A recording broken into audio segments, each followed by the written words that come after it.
Welcome back sa ating channel. Naging mainit nga no sa pindi umano sa mundo ng social media. Tila bistado na nga at linaglag kung sino nga ba talaga ang mga mastermind at protektor ng mga kabalbalan at mga pulburon sa bansang Pilipinas na ito. Talagang ang ebidensya ay ilalabas sa publiko dahil nga talagang sobra na ang ginagawa na pagprotekta ni Kuting ng Norte at Lisa Smugs. Dito nga natin mapapatunayan mga kaibigan na talagang sayang ang boto ng taong bayan sa kanila at ang second chance na pagkakataon para paglingkuran ang bansang Pilipinas at patunayan na ang kanilang pamilya ay hindi kurap. Ngunit nagkatotoo nga ang lahat ng hinala ng taong bayan dahil tila dismayado ang maraming netizen dahil nga sa pinakita ni Kuting ng Norte sa kanyang pamumuno na talagang wala itong kredibilidad at talagang pinatunayan lamang niya na talagang ang kanyang pamilya ay talagang magnanakaw ng kaban ng bayan. Well mga kaibigan, ito nga ang nakakalungkot na katotohanan na kahit pag-aralan nga natin mga kaibigan ay talagang wala nang ginagawa sa bansang Pilipinas si Kuting ng Norte na ito at talagang nagpapaalila na lang sa pera at lalong-lalo na sa kanyang asawa na si Lisa Smugs at tambaluslos pa ang kanilang sinama na talagang ginagamit na lamang ang taong mahihirap para sa kanilang sariling interes. Well mga kaibigan, para nga sa karagdagang impormasyon, panoorin nga natin ang buong video. At kung bago ka lamang sa aking channel, huwag kalimutan i-click ang subscribe button at notification bell para lagi kang updated sa ating mga bagong video. At para sa sulit viewers natin dyan, maraming salamat sa walang sawang pagsuporta. Naman tulad yung sa kanila na yung buong hagdanan from top to bottom ay nababalot ng mga mamahaling bulaklak. Kasi sinabi ko hindi naman mamahalin kasi hindi naman santan eh. Kilala ko Kaya yung nga. santan. Buti kung santan lang yun. O kinuha lang sa Pupulutin mo lang sa gilid-gilid. gilid. Yes. Oh, Grabe. gilid-gilid. Hindi, mamahalin. So actually, kung kukumputin mo, ang sabi ko nga conservatively 25,000 per setting. Pero mahaba kasi yun eh.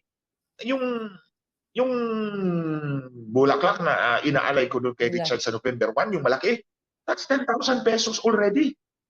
Isang round lang yun. Oh, paano na kaya Ito yung mahaba. bulaklak Hagdanan. from Buong bottom hagdan to din. top? I mean, dalawang sides. Yes. Dalawang sides, Ate Claire. Yung left and right, pinuno. So, minimum siguro 50,000. Oh, minimum siguro 50,000. 25,000 yung right, 25,000 yung left. Oh, tapos, sabihin na lang natin, itong Germany and Czechoslovakia na trip niya, pang 24th and 25th.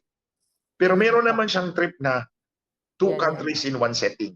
Ayan, yan. Oh, yan, pinuno. Oh, mamahalin naman yung bulaklak, hindi naman santan yan eh. Buntis yata eh. Nandun na yung pera, baka di na. Buntis ang lola mo.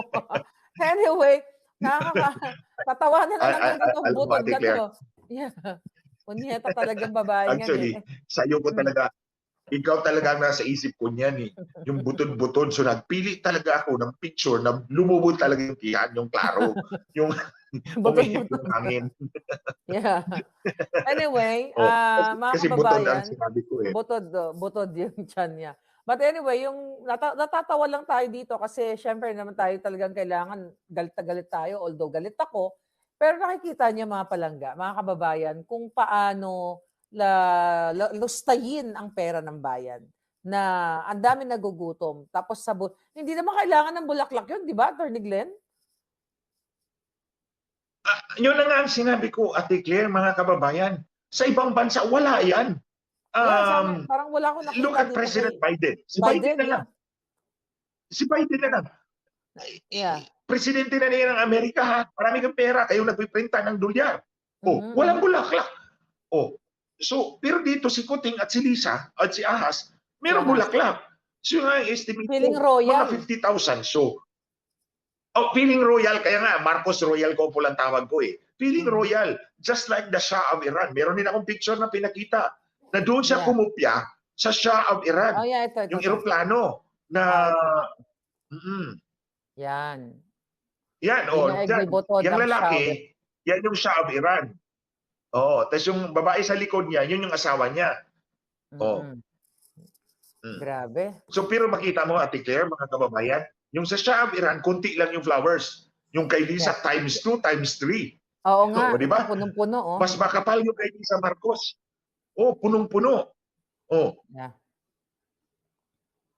and come to think of it, mga kababayan, isa pa, Ate Claire, ang eroplano ng Shah of Iran, outdated na yan. Yun yung mga mababa na eroplano. Itong Mhm. eroplano ni Marcos, ito yung Airbus A330 siguro, yung mahaba. Kasi A320 yung mga kalimitan ginagamit dito sa domestic. Ito, pag malayo, papuntang Germany, A330 or Boeing 777ER. Oh, mahaba 'yun. So mas mahaba yung flowers. Oh, kasi mas mataas yung stairs. Oh, mas doble yung gastos. So ang sabi ko nga, ang estimate ko 1,000,000 to 2 1 million million pesos ang winaldas nila sa sa Bulaklak. Bulaklak lang. And to think of it, yes, Ate Claire, mga kababayan, isang gamitan lang yan. Kasi pagkatapos yan, tatapo na yan. Tatapon na. Hindi mo naman Yeah. ibalik yan doon sa Malacanang at i-decorate. Yes, Oh, yes. itatapo na yan. And then come to think of it, arrival and departure. Departure, meron. Arrival, meron din. Oh, you see, every trip times 2. So, anong tawag natin doon? Waldas ng pera, pasyal-pasyal. Pasyal. Ayun. So pasyal-pasyal. Isa yun sa sinabi ni Pangulong Duterte na si Marcos Jr. ay pasyal-pasyal lang. Tapos sinagot niya dun sa interview sa kanya, nung nasa Germany siya, na pakonyo-konyo, I don't make pasyal-pasyal daw. 'Di ba? Doon daw siya para sa pledges na naman. Ano ang comment mo doon, Attorney Glenn? Sabi niya, I don't make pasyal. Para si Lisa Smugs, 'di ba? Ganun magsalita. I don't make pasyal. Pledges lang. Okay, anong kaloka? You know, Ano? Ate Claire, mga kababayan, yung bulaklak na yan, I'm 100% sure, ideya yan ni Lisa Marcos. Oh, gusto niya feeling royalty siya eh. Oh, ideya Yes. yan ni Lisa Marcos and she doesn't care kung wala kayong kakainin sa Yeah. tanghalian Alam o ko. hapunan. Ano. Basta yung aeroplano niya, yung hagdanan, may bulaklak on both sides from bottom to top. And then, puposing siya doon na lumubo yung kanyang tiyan. Lumubad yan. Oh, Daldala niya di yung ba? pera. Daldala niya yung pera ng Oh. PCSO. Nilagay niya sa loob niyan tiyan niya. Oo, deposit na naman doon sa offshore account nila. But anyway, yeah, anong With comment the mo aid doon of sa Baldonado. sinabing, yeah, anong sabi ni Coting na hindi na siya nagpasyal? Ngayon, pinagmamalaki yung mga pledges. Ano na naman ito, Attorney Glenn? Actually, mga kababayan, yun ang sinabi ko doon sa SMNI. Kung nagkakatotoo ang lahat ng pledges na sinabi ninyo, Marcos, hindi mo kailangan baguhin ang konstitusyon para True. pumasok ang foreign direct investment. Because yung pledges mo is actually foreign direct investment kung nagkakatotoo. The fact na hindi nagkatotoo yan, kaya kailangan mo baguhin yung konstitusyon para pumasok yung foreign direct investment. Ibig sabihin, naglakbay-lakbay ka nga lang. Alam mo, ito nga, nabasa ko to, Ate Claire, mga kababayan. Yung $4 billion na the $4 billion na pledges nga lang.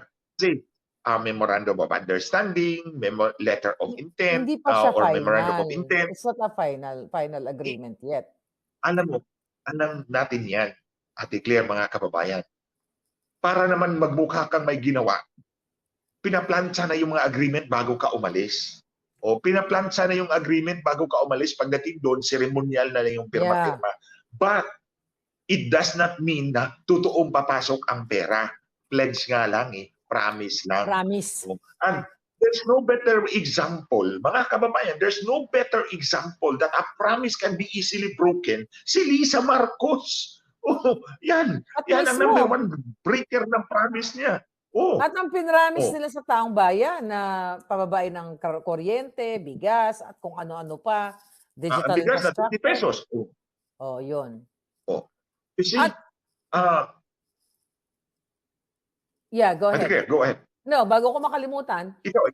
At sinabi niya ni Marcos Jr., ni Kuting, na nag-comment siya doon kay Pangulong Duterte dahil kina-question niya na si Marcos, pasyal-pasyal lang. Sabi ni Pangulong Duterte. Sabi ni Marcos Jr. na hindi daw niya maintindihan si Pangulong Duterte, paiba-iba. 'Di ba? Parang iba-iba yung sinasabi. So ibalik natin sa kanya. Yung pinangakuan niya tayo na pababain na magiging 20 pesos ang kilo ng bigas at pananagutin niya yung mga smuggler, eh di ba hindi naman niya pinanagot at iba pa mga issue, eh paiba-iba. Siya yung paiba-iba. So ngayon, inaano niya si Pangulong Duterte na paiba-iba daw ng isipan. So definitely, isisingit na naman niya yung siguro yung fentanyl. But yun yung reaction niya, Attorney Glenn, sa Berlin. Siguro, Adegler, nakita din ni President Duterte yung mga bulaklak. Napuna din niya yon. Kaya sinabi niya, pasyal lang. You see, Pasyal. if you mean business, yung mga kababayan, if your leader mean business, you do away with Hindi the mo kailangan. flowers. Yeah, Kasi hindi mo palamuti kailangan. lang yan. Palamuti lang. Why do you have to go through that ceremony? Ceremony, useless ceremony, and costly ceremony of Yes. dressing up the stairs. Ito na lang. Bakit mo kailangan i-dress up ang stairs if you mean business? If you are mindful na naghihirap yung mga taong iniwan mo sa Pilipinas. Yeah. If you are mindful, Mr. Marcos, I will never call you president because you are not. Yeah. Isipin mo na lang, tinapon mo pa yung pera nila, pinaggastos mo pa sila doon sa eroplano mo. Ayaw ko magkano yung bayad sa eroplano. And then, wala kang nagawa. Yeah. Ang presyo ng bilihin, mataas pa rin. Ang utang ng Pilipinas, lumobo masyado sa inyong panahon. Magkano ng, parang nabasa ko kanina, 1.8 ba? Billion? During Nasa report yan kasi, di ba, Ate Claire, mga kababayan, may report kasi doon na yung NAIA is worth 6 trillion pesos kung ibibenta natin. Ibibenta na prices. Oo, yun yung, well, it's just a raw plan. Pero meron doon sa baba ang report na sa panahon ni Marcos Kuting, ni Marcos Jr., lumobo ang utang ng Pilipinas ng 1.82 trillion pesos sa loob ng 18 taon. Ay, 18 buwan. Mga kababayan, 18 buwan pa lang siya July 2022 hanggang ngayon. End of December. Kasi end of December yung data. So, imagine natin mga kababayan, 1 trillion 802 billion ang tinubo ng utang ng Pilipinas sa panahon ni Marcos sa loob ng 18 buwan. In other words, lomo-lomo yung utang ng Pilipinas ng 100 bilyong piso buwan-buwan sa panahon ni Marcos. Yeah. Napunta sa kanila. Tapos, I mean, lumobo. Lumobo. Tapos ang mga tao hirap. Ang mga tao hirap, walang trabaho. Ito, maintindihan natin yung paglobo ng utang natin sa panahon ni President Duterte. May COVID yun. Ginastos natin yun to save the lives of Filipinos. Hindi natin kwintahin yun kasi buhay yun. Basta buhay ang pinag-uusapan natin, huwag natin kwintahin yun. So, pero dito sa panahon ni Marcos, bakit lumobo yung utang ng Pilipinas to 1.82 trillion pesos sa loob ng 18 months? Anong pagbabago nakita natin? Si Smartmatic natanggal, napalitan ni Miro. Which has no relation to debt. Tapos diba? Party sila. Party. Maya-maya party. Party. Well, may pagbabago mga kababayan. Dati si President Duterte, and let's put this in this context. Si President Duterte pag umalis ng bansa, wala namang flowers yung kanyang hagdanan Remember, sino ba yung nagsabi na nung pumunta ikaw yun, Ate Claire. Nung pumunta ka sa Malacanang at sinabi ni Digong na ito lang ang mapapakain ko sa inyo. Yes. Kasi pera to ng tao bayan. You see, the conscience of a leader. Willie Revillame. Pero kami din, din ako, nung ako din, ano lang yung simple lang. Lahat pare-parehong simple. Hindi yung fabulous na may pa-fireworks. Yun nga, Ate Claire, mga kababayan. You see a consensus leader in President Duterte na ito lang ang i-offer ko sa inyo. Parang may sabaw yata yun. Tapos may karne. Sinigang. Tapos gulay. Yan lang. Kasi pera to ng taong bayan. Yeah. Gulay. You see, makita mo yung malaking pagkakaiba ng leadership style ni President Duterte at ni Kuting. Si Kuting, pati hagdanan ay lalagyan ng bulaklak. Pagkatapos ito tapon na. Pagdating, bulaklak na naman. Tapos itatapon na. Tingnan natin kung anong gagawin ng Commission on Audit. Kasi malinaw na useless yan eh. Malinaw na pagwawaldas yan ang pera ng bayan. Now, Yeah. pag-usapan natin yung 1.82 trillion 1 pesos. trillion na I-connect natin yan sa unprogrammed funds. Ito yung mga worthwhile na projects ng gobyerno na originally nasa program funds. Nasa program projects yan. May pondo yan. Tapos, pagdating sa Bicameral Conference Committee, nilipat doon sa unprogrammed funds kasi sisingit nila yung kanilang priority project na kung saan sila magkakapera. So, yung mga projects ng mga senador at congressman, kung saan sila magkakapera, yun ang ilalagay nila sa program funds kasi may pera na yan. So yung mga worthwhile projects, like for example, pagpapatubig ng mga sakahan, ililipat yan doon sa unprogrammed funds. And then, mag-antay tayo kung makautang tayo. Pag nakautang tayo, that's the time na mapunduhan yung projects na yan. So, kaya lumobo yung utang kay Marcos. Grabe. Kasi Walang sinisingit yung mga walang kwentang projects doon sa may pondong programa. Tapos yung walang walang pondo, nililipat dito sa kabila, tapos uutangin. So para may magawa, ay uutang. Kaya lumubo ang utang natin. Kanino bang panahon lumubo ang unprogrammed funds? Kay Marcos. Kay Marcos, yeah. Kay Kuting. Tapos, ang utang natin, ganun kalaki, pero ang press release nila, may mga pumapasok na foreign direct investment. Di ba? Na billion-billion. Hindi nagja-jive. Kasi kung marami tayong mga investors, di ba, kumikita tayo ng pera. Pero bakit ang laki pa rin ang inuutang natin?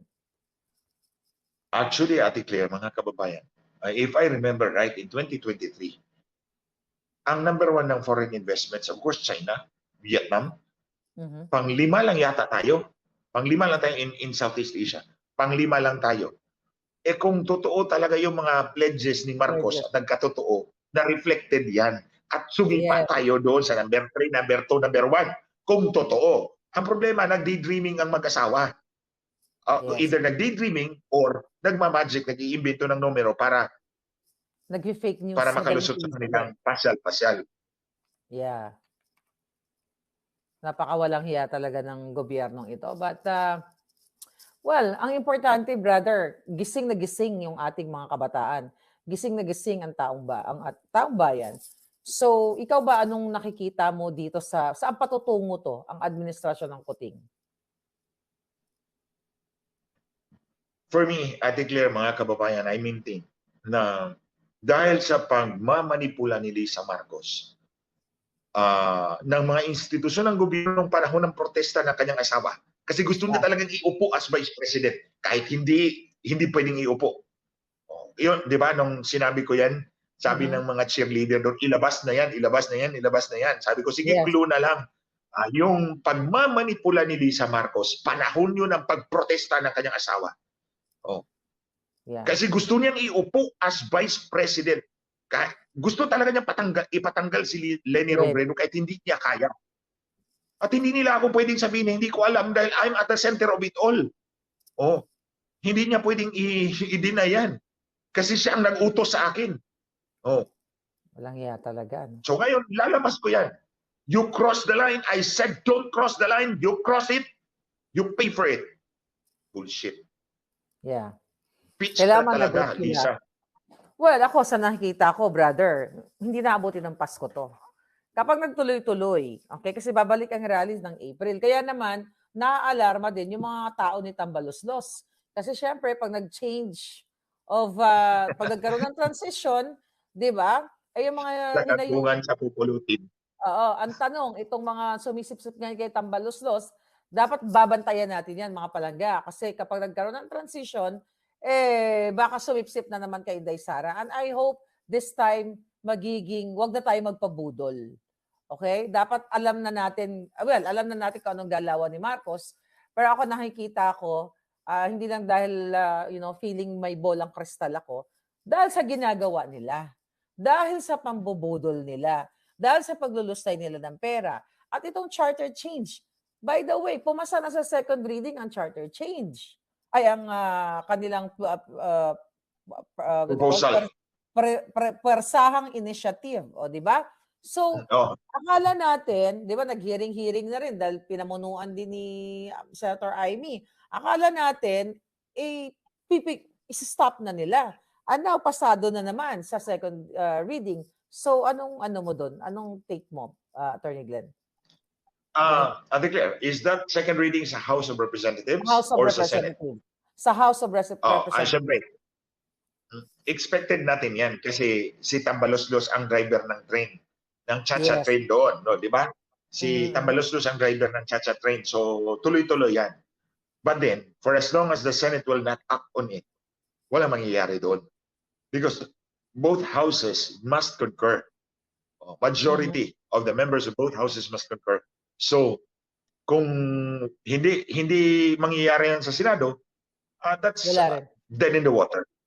Pero mag-expect tayo that si Lisa Marcos will do everything in her power to push through with the charter change. Kasi nakikita niya, wala talagang chance si Duckling, si Pato, si Wala. Tambaloslos na manalo pagka-presidente. Kung madiril yung kanyang interregnum, yung period between Marcos Jr. and Marcos III, si Sandro, Si Sandra. hindi mangyayari, hindi mangyayari yung kanyang pangako sa kanyang anak na maging presidente, gagawin din niyang presidente. So you see, mga kababayan, kung No more Marcos. magtuloy-tuloy itong lahat, naku po, si Lisa Marcos will be in power for 18 years. 2022 to 2040. 2022 to 28, ang Well, tatay. Tapos si yeah. Tambaloslos, yung anak. My goodness, this country will not survive 18 Yeah. years under Lisa Marcos rule. Well, brother, para sa akin, hindi mangyayari yon. Kasi lalabas ang taong bayan. Hindi papayagan ng taong bayan na matupad ang pangarap ni Lisa at ni Tambaloslos at ni Sandro. Dahil bago pa magpasko, puputulin na natin yan sa boses ng bayan. Sabi ko pa, nagsama-sama lahat, tapos na lahat yung mga yan. Actually, Ate Claire, mga kababayan, that's why nilabas ko talaga yung... Actually, itong mga sinasabi ko, this is the legal basis to remove Marcos from power. For institutions na nagmamasid ngayon sa mga pangyayaring ito. Tandaan ninyo, especially yung sa ating mga kasundaluhan, sa mga kapulisan, buhay ninyo ang kapalit ng pagserbisyo ninyo sa bayan. Di ba? Buhay ninyo ang kapalit. Hindi natin alam. When you're responding to an emergency at God forbid, natamaan kayo ng bala at naligwa, kawawa ang inyong pamilya. But it's a noble thing to die for your country and for your leader for as long as that leader enjoys the trust and support, the mandate of the people. Pero kung sasabihin natin na yung asawa ay nagmamaniobra, hinabol si Smartmatic 3 beses hanggang sa magkaroon sila ng agreement at nanalo itong tao na to na proklama si Marcos Jr., is he really worth dying for? Ito ba yung leader na iaalay mo yung buhay mo in the service of your country na siya ang leader na hindi naman pala totoong 31 million ang boto niya? Come to think of it. Well, yeah. I don't think na yung mga men and women in uniform, PNP, military at sa iba pa, nabulag sila. I can feel na not only na nararamdaman ko kasi yung iba sa ating mga informers are from the hanay ng mga military at police. So nakikita nila kung gaano ka defective, incompetent si Kuting. At hindi talaga si Marcos Jr. ang nagpapatakbo ng Pilipinas. So alam nyo yan. For sure may nanonood tayo ngayon ng mga kapulisan at kasundaluhan na may mga mabubuti kayong puso at pangarap adhikain sa inyong bayan. Kaya sabi ko nga, actually, Attorney Glenn, everyday ko siya kinakausap na sana buksan niyo yung isipan ninyo. Dahil sabi nga ni Attorney Glenn, hindi nyo alam, sa laban, maligwak kayo, hindi naman natin hinihingi, kawawa ang inyong pamilya at mali yung siniserbihan nyo. Ang siniserbihan nyo isang bangag at ang nagpapatakbo hindi siya, kundi si Lisa Marcos. So you have to wake up. Sabi ko nga, gisingin ang billions. Kung si Lisa ay Si Kuting ay nagnanakaw ng billions of pesos o maybe trillions, gisingin natin yung billions of neurons natin at yung puso natin para wakasan na ito. 'Di ba? Kasi sobra na eh. Actually, everyday ako dito, brother, nakikita mo naman. Araw-araw talagang hindi ko sila tinatantanan. Kasi nakikita natin yung resulta, yung incompetence ni Marcos Jr. naapektuhan yung taong bayan. So, yeah, looking forward. Wag na sila magpasko. Ay, hindi sila abutin ng Pasko. Actually, Ate Claire, Yeah. Marcos Jr. is really grossly incompetent. Kasi alam naman natin na hindi siya Yes. nagpapatakbo ng bansang ito eh. Ang asawa ang nagpapatakbo. Yeah. Yeah. Ah. Dapat na impeach na yung gagong yan. Kaso lang, kanila yung Congress. Go ahead, brother. I remember in one of our smoking sessions ni Lisa. Hindi ito pat session ha. Linawin ko. Smoking mga yan. kababayan. Smoking. Okay. Hindi ito pat session ha. Smoking session lang to. I remember noon yun sa garden ng kanilang bahay sa Nara Street sa Forbes Park. Kasi, Yeah. di ba pala uli doon sinabi, kami lang dalawa ang nagyoyosi sa 8 tao na yan na nag-meeting doon sa kanilang bahay. Yeah. Ako lang at si Lisa. Tapos meron siyang sinabi sa akin na kapag hindi sumunod si Bongit sa akin, ikat ko muna ha because censored. Censored. Censored. Meron siyang sinabi pero baka may mga batang nanonood. So baka ma-MTRCB tayo dito. Sige. Basta Ibulong mo na lang sinabi sa niya na akin. Ibulong mo na lang sa akin mamaya tapos maggagawa ako ng board para doon. Okay? Go. Okay, sige. Okay. Basta meron siyang sinabi sa akin, kapag hindi sumunod si Bongit sa akin, basta censored, ikaw lang, I'll tell you later. Yeah, okay. These are some of those things na mga sinabi niya sa akin. Although hindi dapat niya sinabi because I am a stranger to their relationship. Yes. Siguro, galing sa pat session. Gorgor ba yun? Ako hindi, kasama. Hindi ako kasama doon sa pat session. Hindi niya gorgorin? Pag di sumunod, Hindi gugorgorin ba? Hindi gorgor. Hindi naman niya gugorgorin. Hindi siya hindi makatsuva chuchu. Hindi makachurba. Anyway, actually marami talaga kaletsyan yan si Lisa Marcos eh. 'Di ba? Meron nga yan isa sa in-expose ko na on the way sila papunta sa UST yata nung vice presidency campaign na nasa loob sila ng isang bus tapos si Lisa sumisigaw doon. Maraming mga, may mga tao doon, mga strangers doon. Nagsisigaw yung si Ahas na, Bong, when can we have chuva chuchu? Sabi niya, kailan tayo magchuchuk-chakan? Parang ganon, di ba? Parang ganon. Walang hiya talaga. Kumbaga laging bangag yung babaeng yun eh. Nakita mo ba, by the way? Medyo light lang tayo, brother ha. Yung papunta sila ng Germany, nag-emote na naman siya, dinedma na naman si Sarah, tapos nag-una-una siya doon sa eroplano. Di ba, ang protocol yan, hindi ka pwede mauna kasi hindi ka naman presidente. Para siyang tanga doon. Nakita mo yun sa video? Actually, Ate Claire, mga kababayan, kapag si Lisa Marcos hindi ko na pinanonood. Kwento ko na lang sa'yo. Para siyang gago, para siyang luka-luka doon. Pakalat-kalat. My God. Nakakahiya na tayo sa buong mundo. Speaking of pasal-pasal, di ba nagkalat ito sa Australia? Oh yeah. Yun Ate pala Claire? tanong ko sa'yo, yung utal-utal. What can you say about that? Tinanong siya, actually. Mga kababayan. Ni Naalala mo yung Ferguson, tanong? Sarah Ferguson. Ferguson, no? Yung sa Australian Ito. Broadcasting Corporation, ABC. Yeah. So tinanong siya about yung nakaw nilang yaman, 'di ba? Naalala mo. So tapos patawa-tawa Yes, siya. pinanood ko yan. Ano mo doon? Anong comment mo doon na napanood mo? Nagmukha siyang tanga doon. Actually, tama yung mga caption ng ating mga kababayan, may nagkalat sa Australia.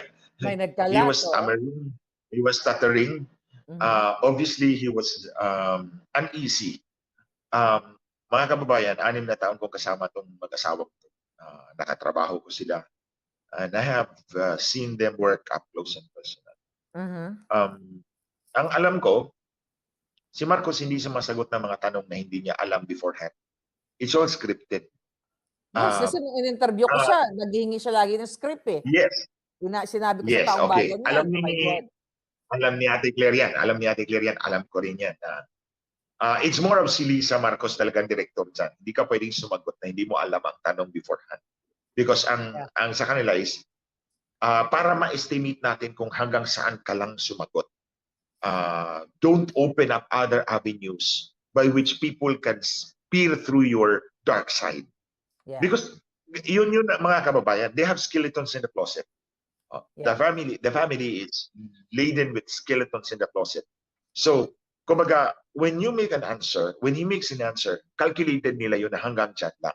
So that walang opening na makatanong ka ng follow-up question na will peer through his dark side, will peer Yes. through the hidden wealth and human rights violation issues. Pati si Sandro, by the way, may isingit ko lang. Pati si Sandro, in-interview ko, nanghingi ng question yung ulol na yan. Go ahead. Entrance in the family. Entrance in the family. Yeah. Kasi ang director isa lang si Lisa Marcos lang So anong dikta ni Lisa Marcos, sunod sila lahat. You see? Yeah.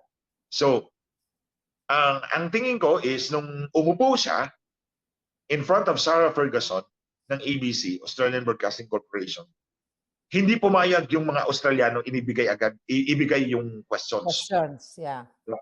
Hindi, no, that's not their norm. Para sa kanila, yung mga foreign journalists, they should be free to ask questions spontaneously. Yes. So that's exactly what happened to Sarah. So yung question niya, spontaneous yun, according to ano yung sagot mo. Yeah. So si Marcos naman, I think si Kuting, he wanted to impress the Australians and the Filipinos. So Dito nga natin makikita mga kaibigan na talagang hindi na nga tatantanan ang mga pulpolitiko nagkanib sa kapangyarihan dahil talagang handang-handa na nga silang labanan ang korap sa bansang Pilipinas na ito. Kung titignan natin at pag-aaralan mga kaibigan, ang kanilang pwesto at linuklok sa matataas na posisyon ay mga bahid na korap sa kanilang mga background na talagang madaling gamitin na lamang ni Lisa Smugs at Kuting ng Norte. Kung kayo ang tatanungin mga kaibigan, ano ang inyong mga opinion? Just comment below sa ating comment section at ating pag-uusapan.